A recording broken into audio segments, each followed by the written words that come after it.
நமஸ்தே. So இன்னைக்கு எதிரிகளை நேசியுங்கள்.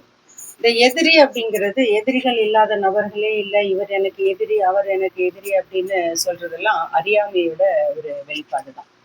So இந்த எதிரி அப்படின்னு நம்ம யாராச்சும் நினைக்கிறோம் அப்படின்னு சொன்னாலே ப்ளீஸ் அண்டர்ஸ்டாண்ட் தட் அது நம் மனது செய்யும் மாயை. இதை புரிஞ்சுக்கணும். ஒரு ஸ்டேட்மெண்ட் அப்துல் கலாம் ஐயா சொல்லுவாரு, வாழ்க்கையில நீங்க ஒரு தடவை வெற்றி அடையணும் அப்படின்னு சொன்னா ஒரு நண்பனாவது கண்டிப்பாக வேண்டும். ஆனால் நீங்கள் வாழ்நாள் முழுவதும் வெற்றி அடைந்து கொண்டே இருக்க வேண்டும் என்று நினைத்தால் உங்களுக்கு ஒரு எதிரியாகவது வேண்டும் என்று சொல்லுவார். ரொம்ப சரியான வார்த்தைங்க. நீங்களே கொஞ்சம் சற்று ஆழமா உங்க வாழ்க்கையை திரும்பி பாருங்க. நீங்க இந்த நிலைமைக்கு வந்திருக்கீங்க அப்படின்னு சொன்னா உங்கள் நண்பனை விட உங்கள் எதிரி தான் அதுல முக்கிய பங்கு வகிப்பார். காரணம் என்ன தெரியுமா?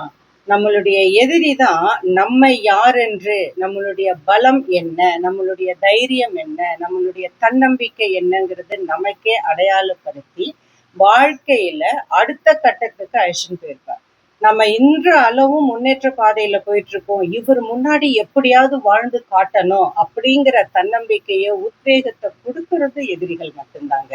ஸோ அந்த எதிரிகளை நம்ம நேசிக்கணும். பெரியவங்க ஒண்ணு சொல்லுவாங்க, ஒவ்வொரு தீமையிலும் ஒரு நன்மை உண்டு, ஒவ்வொரு நன்மையிலும் ஒரு தீமை உண்டு. ஸோ இந்த கான்செப்டை பயன்படுத்தி நடக்கிற நிகழ்வுகள் எல்லாவற்றிலும் இருக்கிற நன்மை அல்லது பாசிட்டிவ் சைடை மட்டும் பார்த்தோம்னா நமக்கு எதிரிகள் இருக்க வாய்ப்பே இல்லை. அவ்வளவுதான். இன்னொன்னு, நம்மை யார் வேண்டுமானாலும், எத்தனை பேர்கள் வேண்டுமானாலும், எப்படிப்பட்ட எதிரிகள் பட்டியல்ல வேணாலும் வச்சுக்கிட்டோம்.